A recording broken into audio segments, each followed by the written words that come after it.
Hello and welcome to Epi-Center. My name is Camilla Foy, and today I have a very exciting and special episode. Today I got to interview Miles Levin, the director of Under the Lights. I was very excited and honored to be able to talk to Miles because, as I will explain in more detail later in the episode, I would not have this podcast without Under the Lights. Before you continue listening, if you haven't done so already, I advise you watch Under the Lights so that you can better understand what we talk about throughout the episode. I will include the link to it in the description of this episode on both my YouTube and RSS feed. Now, let's get into the episode.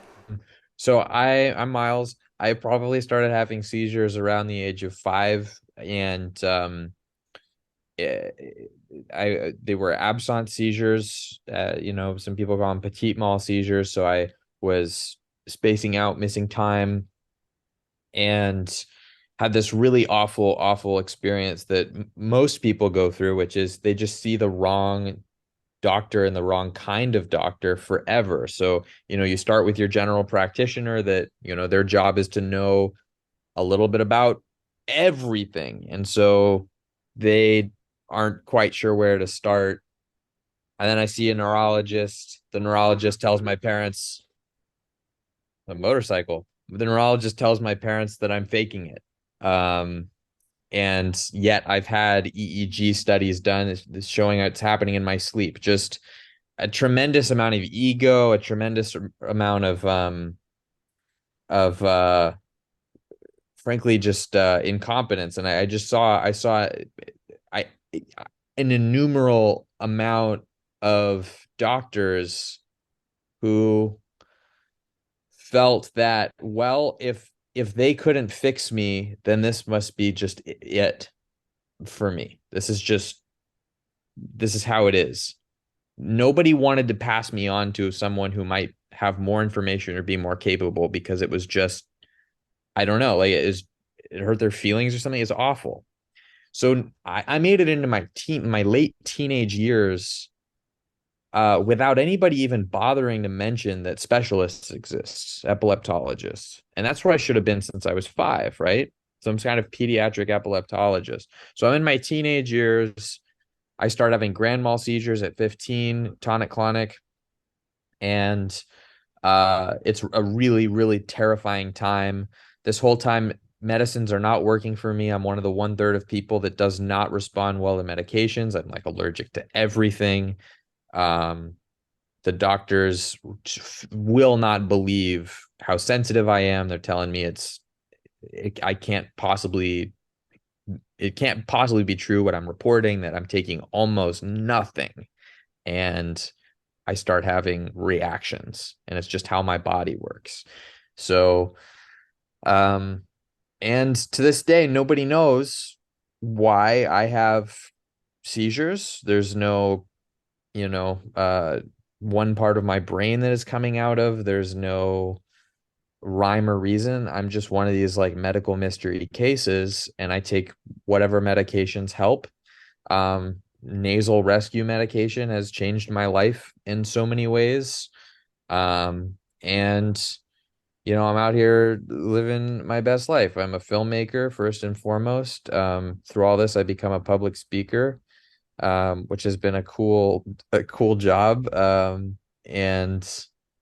the last thing I'll say about my journey, because it's important, I start going to epilepsy camp around the age of 15, 16, and it changes my life. And I'm there working as a counselor, and I didn't want to go in the first place. And I get there and I start meeting kids who are like pretty much my age, and they're saying they've never made a friend before.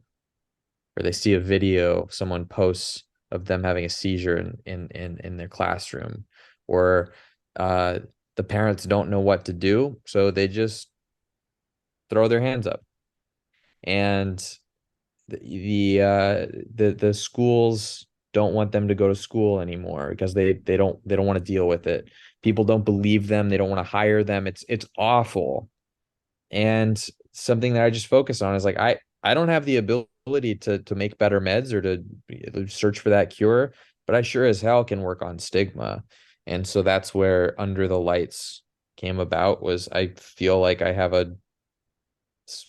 a tool to do something about it, and we can make a difference. So that's my long-winded explanation of what I'm doing here.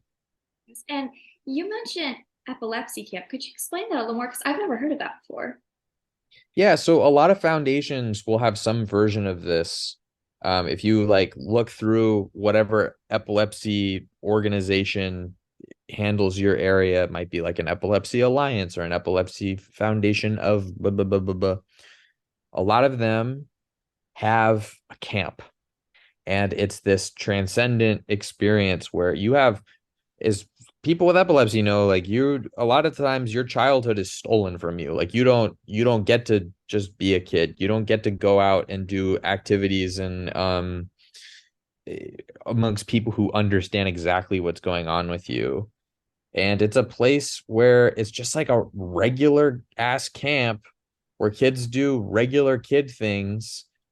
And for 1 week in their whole life, they get to be regular kids because there's nurses that specialize in epilepsy that are hanging out there. There's a doctor there who knows what to do.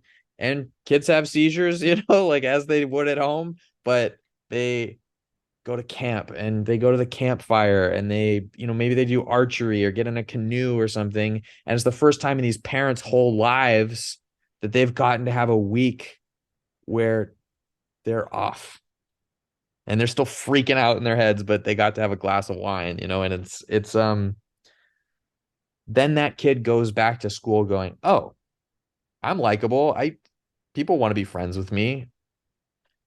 I'm worthy. Like I know what it's like to be a kid too." And it changes their entire life. So parents, figure out if there's a camp in your area. It's it'll change their world. Yeah. Yeah. That seems like that's just a great experience to have as well, just to make friends, build new bonds. And I've never heard of that before. So I will actually look into that too, because that seems like it would be something great to share with others who have not heard about it as well. Yeah. Yeah, really cool. And then for like teens and adults and stuff, a way to go back is just to like work there, and that was my way of getting to be a part of it. So, yeah. So, have you experienced any lifestyle restrictions because of your epilepsy? Oh yeah, I spent more time in a doctor's office than I did on the playground.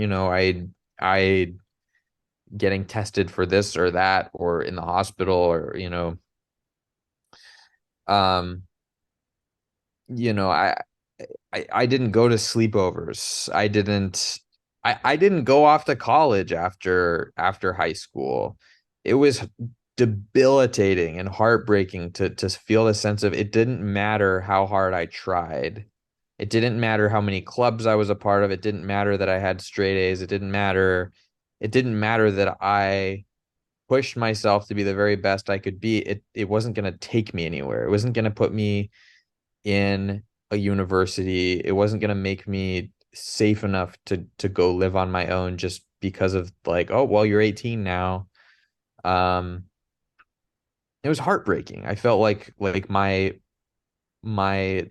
young adulthood was just taken from me. It's just I wasn't allowed to have it, and everybody else, of course, the grass is never truly greener, but you look across the aisle and you look at what feels like everybody else just gets to have things. They get to turn 16 and get a permit, and drive their parents' car or whatever. And I started like watching people pump their own gas and being like, they just don't know. I would probably weep pumping my own gas. So absolutely the lifestyle restrictions. I having to have the awkward talk of like, I know you guys want to go to that restaurant. I can't go. Like, can you all please change your plans and go eat at this other place where I'm gonna get like the nutrition I need because I can't eat bread, or whatever. So when I was a little guy, I didn't feel those differences that much because kids are wacky anyway. Like so. I made friends, and the saving grace was I was never encouraged to hide it. It was never suggested to me that this was something to be ashamed of, which so many people grow up with. It's awful. It's horrible. Um, I can respect why people would choose not to talk about it, but to suggest that it's something you should be ashamed of is awful. So I was lucky I didn't have that, but the difference is when you get older, you're a teenager, especially after people have gone to college, and suddenly your life is visibly different and it's harder to hide in conversation. You go on a first date and someone says, "Do you want to get drinks?" Actually, I'd like to do this other thing instead. All right, I can't drink. Well, why? They're gonna want to know that. Why don't you drink? Where'd you park? I I I don't drive. Whoa, why not? I kind of want to know why you don't drive. So suddenly you can't hide it anymore and you got to talk about it. You have a job, or you're taking classes or something. You got to tell people. And it starts to become a bigger and a bigger part of who you are. And it's a struggle. It's a struggle.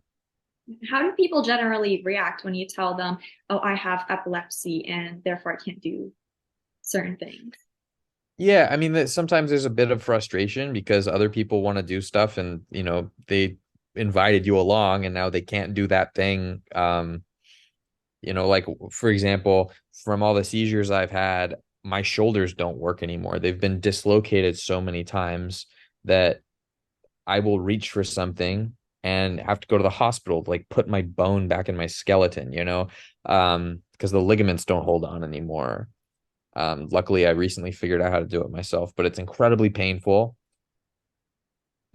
My friends just got into rock climbing. I would love to go do that. I can't do that. I had a friend who was super into frisbee golf. That looks like fun. I want to go do that. I can't do that. I want to play soccer, but if I fall, like it's just suddenly there's just stuff it doesn't really matter what kind of epilepsy you have or your experience. Like there's something that you just can't do anymore. Um, And it's awful when those things are the things that make you you, and you have to like redefine everything about yourself. Heartbreaking. So I was lucky that I kind of came to the playground in first grade with a sense of confidence. It would never have occurred to me that people would treat me differently. So I was just telling people, oh, I miss a couple seconds sometimes. And I remember like once overhearing a kid saying, like, we're playing tag, and he's like, he's having a seizure, like we can run. And then feeling like I could address that, that really hurt my feelings. But and then as you get older and like puberty's awkward and stuff like that, like it's hard to be a kid anyway, but then to have to wear that stuff on your sleeve of that, yeah, there's this other thing that you can't change about yourself. Really tough. It's really tough. But I was lucky to have a group of friends that really didn't care. But it's also worth saying, like, I was blessed that I never just like fell over in math class. And I can appreciate how difficult that would be for so many people, especially in the age of Instagram, where kids recording everything. How do you recover from something like that? How do you recover from something like that? And that's where I really feel that stigma affects us more than seizures do. Because the only time you're not worried about having a seizure or feeling the impact of being someone who might have a seizure is when you're actually having one. And that's something we don't really address as a community is what people don't understand is so much more than seizures. Yes, and I I can't really absolutely, I don't yeah. have small responses to things. I'm sorry. No, it's fine. I absolutely agree with you. Something that I'm very involved in is advocating for mental health in people with epilepsy as well, because that is a big area to focus on, especially in children as well. Like what you were saying about how kids in the playground can be mean sometimes, or how do you react to that? How can you recover from hearing certain things? It's something that affects so many children as well. I try to stress that as much as I can, tell people to, as when you realize these things are happening, tell someone so that it doesn't grow into something worse.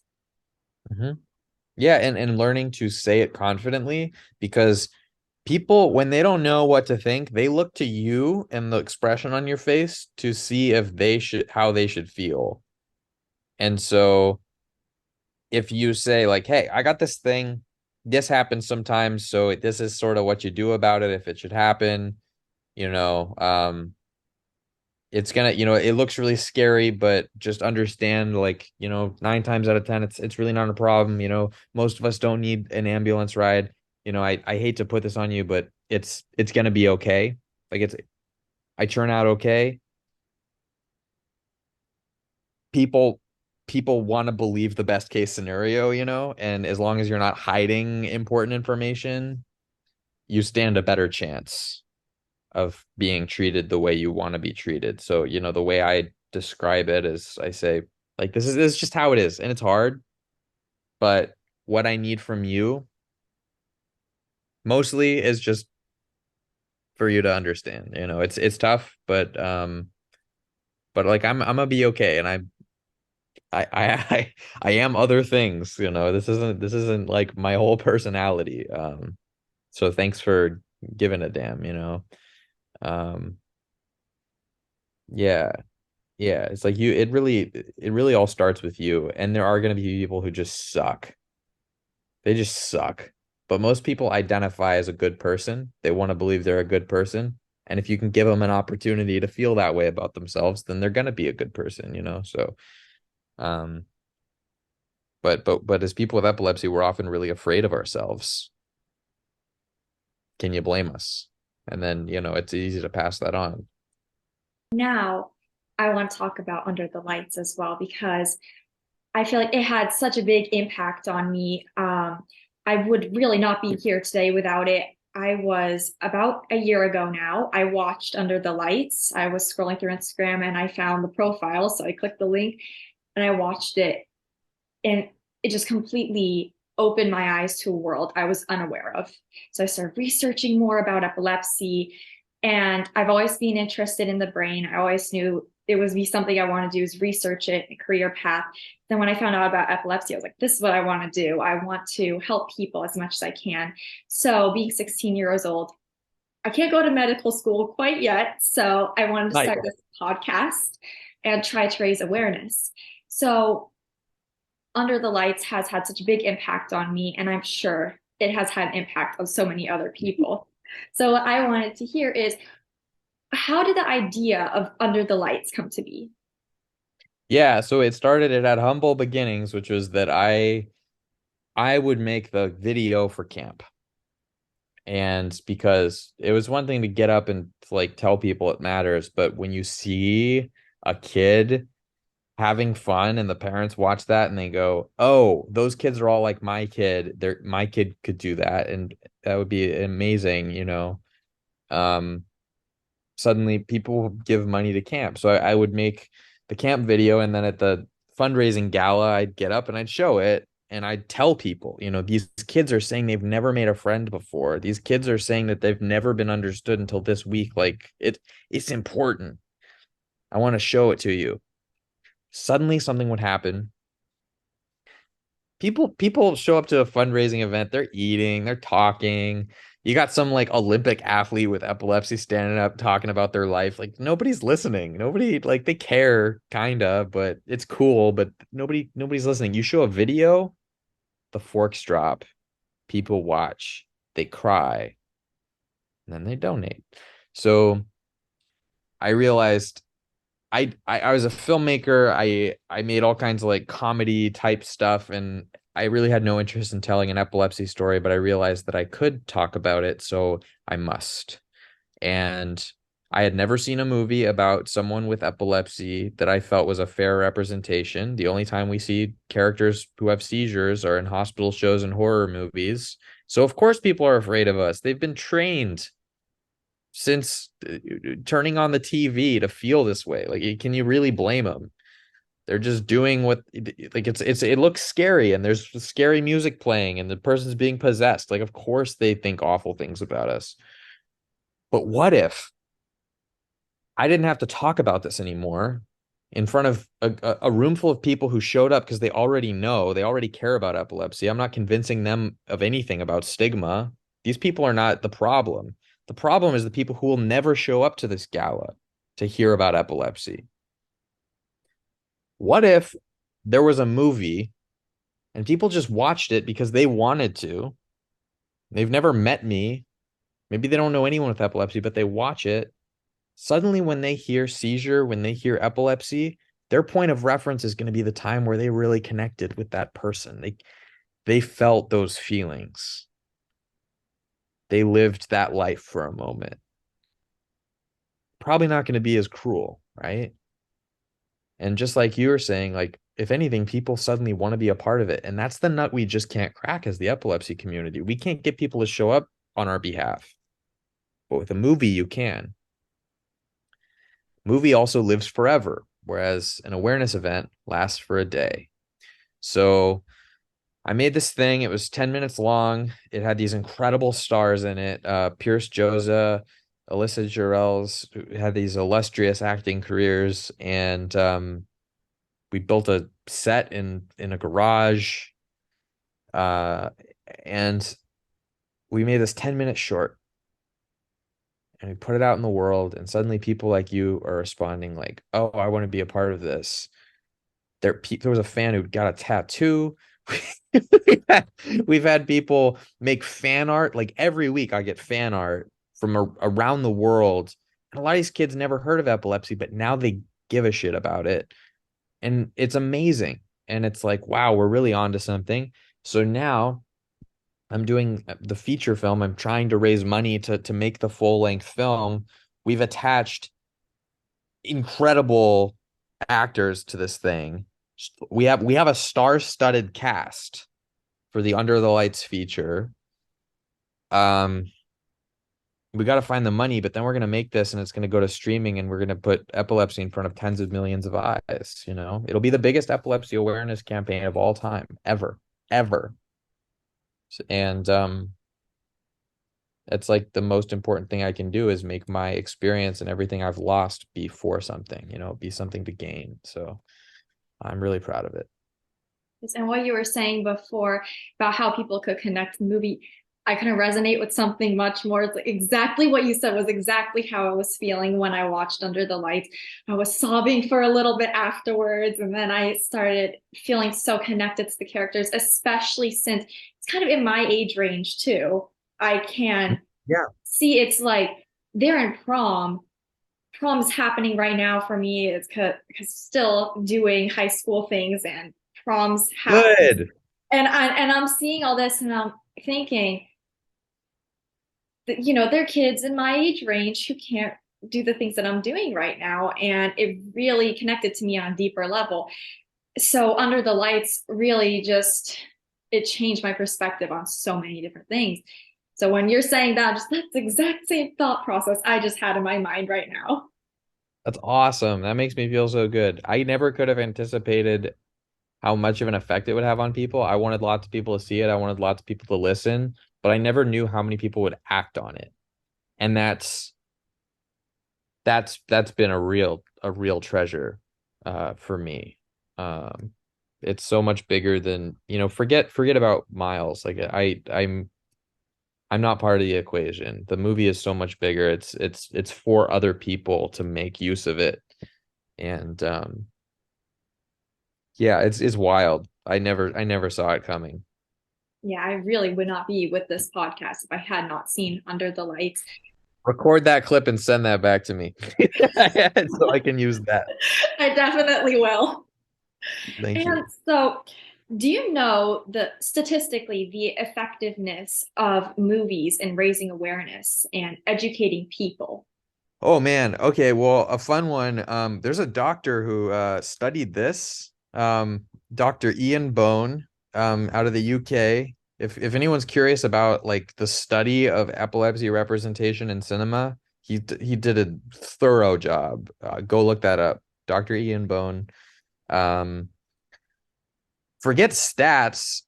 Raise your hand if you've ever watched a movie about something you've never heard of and resonated with a character. Like I think everyone. definitely. If you don't and if you live in a cave and you've heard a campfire story about someone that you have never met, there's a really wonderful uh study that was done that looked back through history, and it looked through um declines in violence throughout history. This is really interesting stuff. You ready for this? Definitely. Technically, even though it doesn't feel like it because of widespread information and news, we live in the most peaceful time in human history. Things have been very bloody for a very, very long time. And two things happened that led to a major decline in violence, interpersonal violence. The first one was the idea of manners, of like, maybe we're gonna stop peeing in the street, like maybe we're gonna stop eating food off the ground, like just kind of like basic ideas that benefit, the cult, like the civilization. But the next thing that happened was the advent of fiction, written fiction.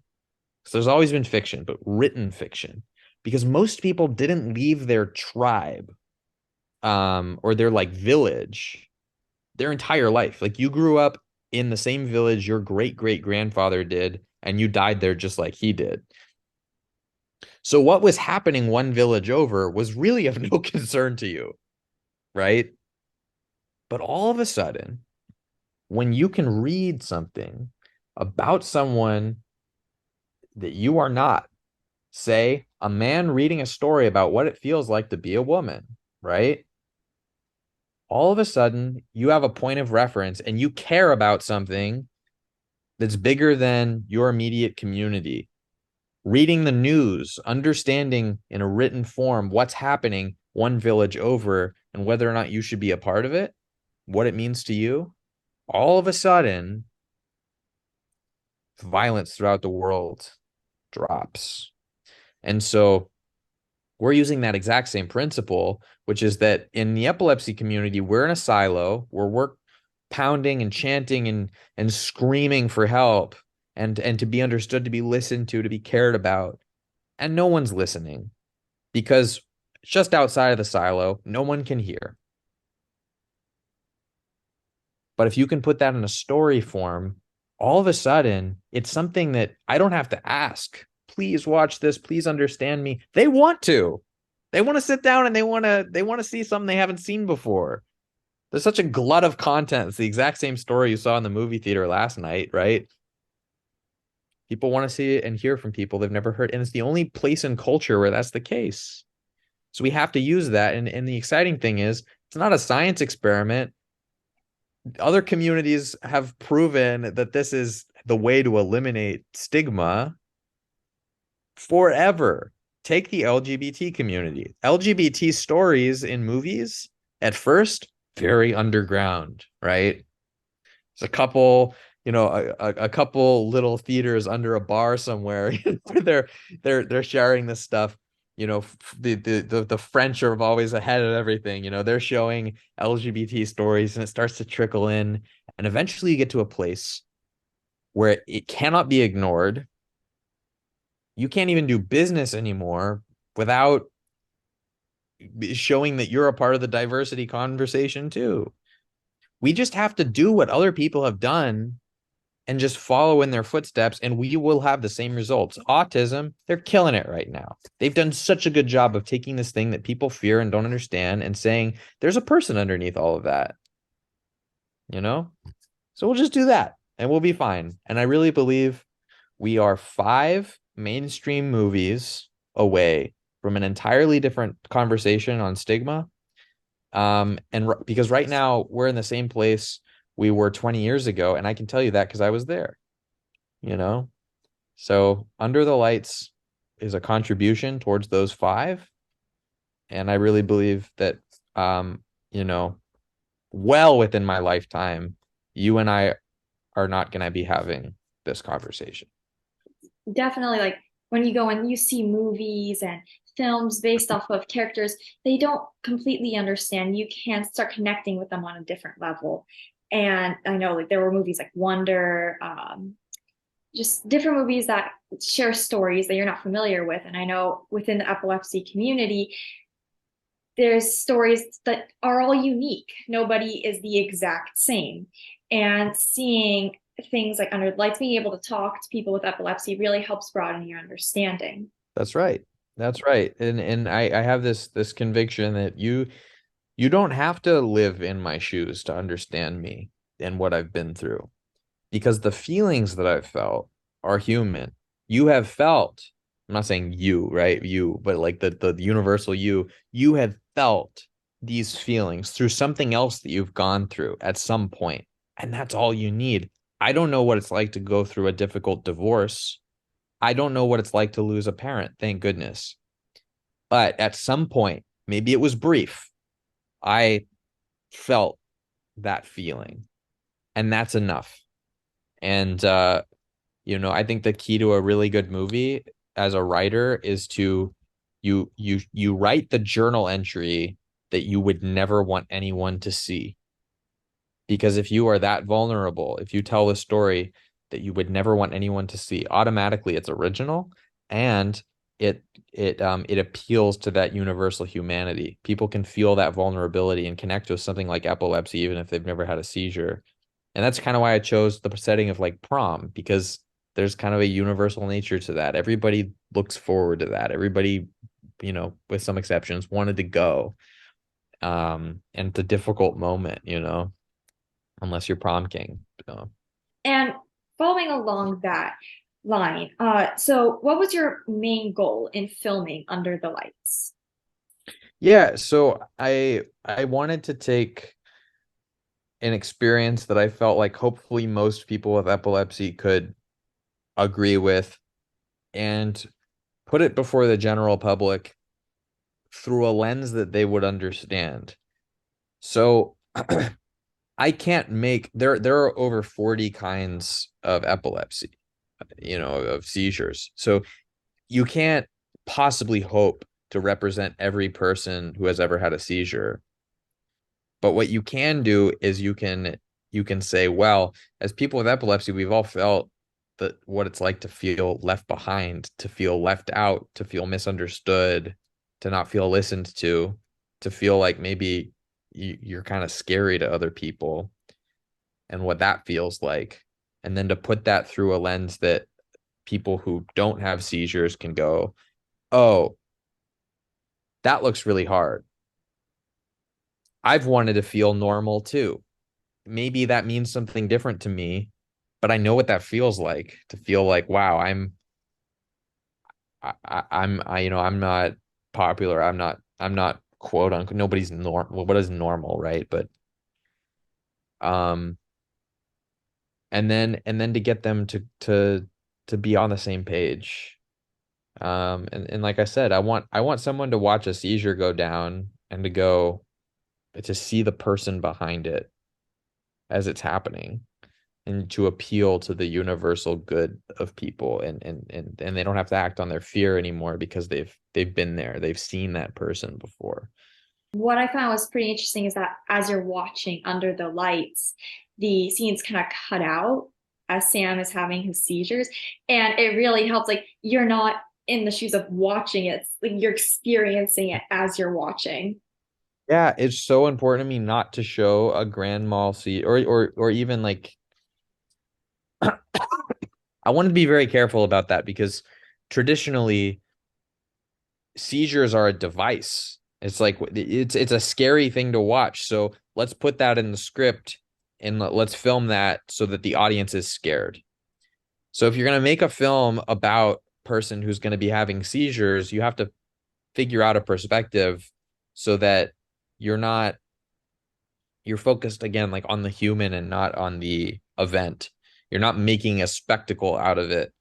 So a way to do that is to try and make it first person, or you're just watching the reactions Or you just find a creative way to sort of be in it, and it doesn't have to be a person, writhing on the floor. Um, you know. The other thing that was important to me was there's no in the short and the feature, there's no school bully. I think it's a really weak narrative device to have someone who's just a jerk. They're just like that's their character, is like they're just mean. They have no redeemable qualities because people are more complicated than that. And a lot of times, the person who says something awful to us or who misrepresents us or who, is being a jerk, they're probably not a terrible person deep down, but they're acting on their lizard brain, their flight or flight, because they don't know what to do. They don't know what this is, and it's freaking them out. And they're gonna respond poorly. They're not using their humanity. They don't understand. And um, that so like Molly, the female character in the short, she's not an awful person. She's just not getting it. She's just not getting it. And furthermore, he's not understanding her position either, right? So that's how the feature unfolds. Is it's just a series of people who just they don't know what to do with this information, and so they're gonna behave poorly. And frankly, just because we have epilepsy doesn't mean we're immune to that either. We constantly, just as people, are saying stuff we probably shouldn't say, and that's part of the experience. So it's saying it's an even playing field. Everybody somewhere in their life has to do better, and it just takes a little listening. Yes, and that is a very unique perspective. So when you look at movies focusing on these things, they always have the bully or somebody that's just a mean character to show the struggles, but you never show that it's just everyone has to understand something about each other. And I think that is a very unique perspective that Under the Lights has that other movies may not represent. Yeah, like when you watch a school bully, your response is like, I would never do that. So you're just gonna walk away going from the movie going like, yeah, that looks hard. I'm better than that. But I'm trying to appeal to this idea of like, well, maybe you're not, and maybe I'm not.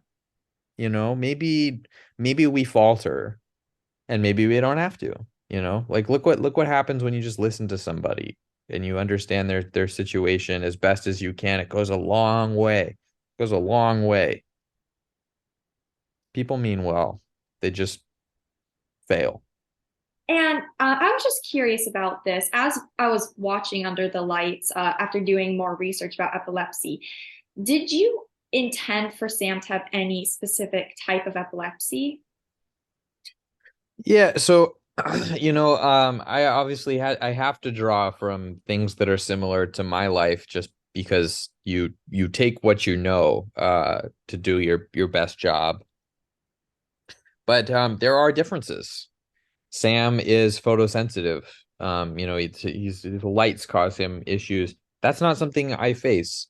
But and an interesting thing about that, a misconception is that people with seizures, it's caused by flashing lights, and that's not necessarily true. They say that 3% of people who have seizures are affected by like they're photosensitive, that's a trigger for them. So almost no one is affected by lights, but some people are. So it's not an inauthentic portrayal. He's just part of that group. And also, I felt it was necessary when I'm presenting so much new information to the audience to give them credit for something they already know. Um, I don't want the message to be like, you don't know anything. The fact is, most people are familiar with that. And so I'm giving that to them. And also, I said prom was such a good like middle ground, like a meeting, a little town hall for people with and without epilepsy to come to a common understanding. And so it was right for the narrative without telling a mistruth. There's a conversation sometimes I really just disagree with in the epilepsy community. People get really frustrated when you ask them like, oh, should I like turn the lights off for you? And people go like, I'm not photosensitive. They're trying to like, I want to feel normal. Like, please don't minimalize me. But the fact is for some people that's really dangerous. And so I would rather we keep talking about it, so that those people are safe. Like people like Sam, the shoulder dislocation thing is real for me and for friends of mine. It's just like we've fallen so many times that the force just has wrecked our shoulders. um Sam has absence seizures, the like little missed moments, and when that gets really bad, he's on track for a grand mal seizure, a tonic-clonic seizure, which is like that classic seizure that we're used to when we think about seizures. So he has a really similar diagnosis to me. Um, but I did go to prom. When you were filming Under the Lights, did you have any any challenges during filming? Yeah, I mean, so the traditional path for a person who wants to direct is like, well, get on set, get on set and work as an assistant, production assistant, and then some at some point someone doesn't show up and you get a little bit of a better position, and someone takes an interest in you and you rise up. And that doesn't work for me. Like the film industry is a terrible choice for a person with epilepsy. Like it's you can be on a unionized set and be a member of a union and still work just these insane hours day after day after day and be served pizza, at 3 o'clock. Lunch could be at 3 o'clock. And as a person with epilepsy whose body is sensitive to all of these things, sleep, food, stress, um, there are so many like game-changing opportunities I had to say no to. Um, and the only path forward was for me to make my own work where I would have control of the schedule and build my skills to a point where if I was going to be a part of other people's schedules, they wanted me enough that it was okay. And so like on the first day of shooting Under the Lights, like I showed up, or I sent an email before the first day to the whole team saying, and luckily most of them knew me and stuff, but there were some new faces. Hey everybody, this is Miles. I'm the director, and you're going to see some things that are a little different about this set. I'm not going to be the first person on set. I'm going to show up a little later. I'm going to show up when hair and makeup's finishing, making the actors look great, and when we're ready to rehearse. And I know that's not conventional, and it's not out of disrespect to you, but it's so that I have what I need to do my best work, right? I'm also going to have snacks on me, eating throughout the day, even though it's not lunchtime and that there's not food for everyone at every second of the day. That's not out of disrespect. It's just my personal nutritional needs that I need so that I can do my best work and I can be a best collaborator that I can be. Just things like that where then nobody has a problem with it. And it's just about keeping everybody in the loop so that we're all a team. And on the feature, there's going to be stuff like that too. Like there's things in place. So if there's a problem, I don't foresee there being one. But if there is, the house of cards doesn't collapse. We've got a plan. We shoot things in a certain order. Sometimes you fake nighttime for daytime, or daytime for nighttime, and make it. You black out the windows and shoot a night scene at 12 o'clock in the afternoon. You have to do those things. And when it's an accommodating set, it should be a healthier place for everybody.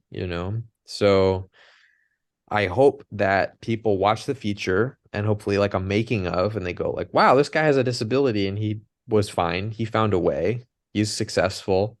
Um, I can too. Or yeah, I could hire this other person with a disability. Like it's not as scary as it sounds. Like you have to make accommodation.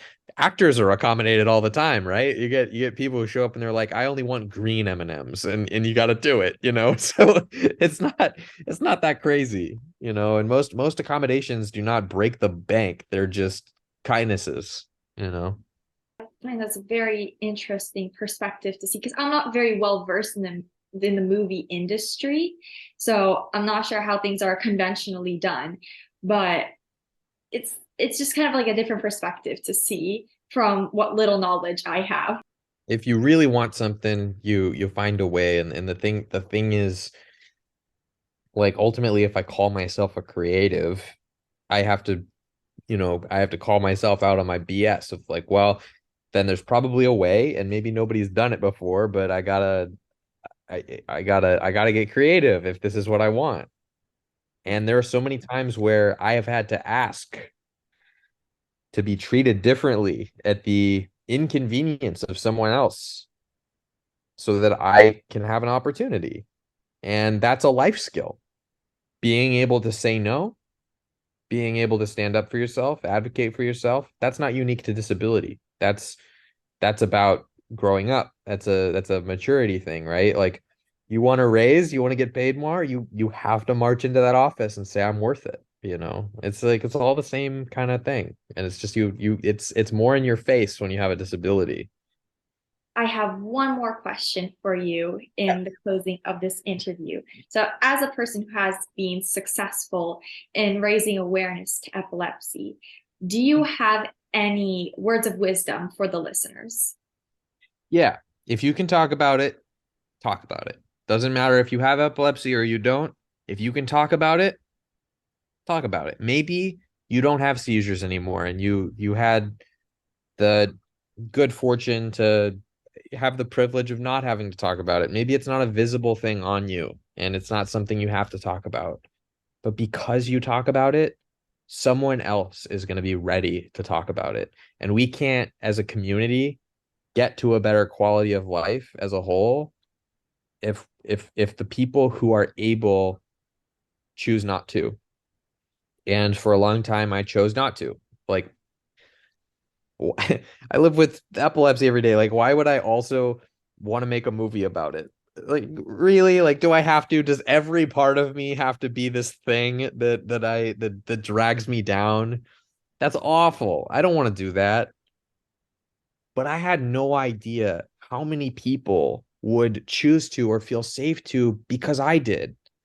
And there's two things. Like, you make it okay for someone who's not ready to wait if you are out there advocating on behalf of them. If you advocate, also someone else will choose to, and it creates a ripple effect. There are people who are seizure free because of this movie, because they spoke up and they eventually got what they needed. You will never know what lives are changed forever because you showed that it's okay. So whether you have epilepsy or not, you will make a lot of lives better if you choose to say something. I feel that every day, especially having this podcast now, very important to talk about things. Just make sure everyone hears about it, get as many people to understand as possible. I'm so thankful for what you're doing, and I feel count myself fortunate to be involved. So thank you. No, thank you very much. I cannot wait to see full feature of Under the Lights. That will be very exciting when it comes out to be able to watch it and be able to share with friends as well. Yeah, so I'll give out a plea. I'll give out a plea. Everybody's passionate about this. I think I'm fortunate everybody agrees that it's going to make a huge difference. But it doesn't, it's what I just said. It doesn't happen. There is a world in which this doesn't happen. The biggest epilepsy awareness campaign of all time. It doesn't happen because no one chose to stand up and say, I can help. So if you can help in any means, and again, Camilla, I'm not saying specifically you, but I'm talking to your audience. If you can help in any means, if you know anyone who is in a position to make a difference, we have a donation link at underthelightsfilm.com where you can make tax deductible contributions that allow us to move forward, to cast, to do our pre-production and our production. And furthermore, regardless if you can make a contribution, you can put your email in at underthelightsfilm.com and you'll get updates about the film, which is fun for everybody. And of course, free. And I don't spam anyone. So I try to try to treat people well that way. Yes. Well, thank you very much for coming on today, Miles. It has been an absolute honor to be able to talk to you today. Thanks, Camilla. You rock. Thank you. So I hope you have a wonderful day. Thank you so much for coming on.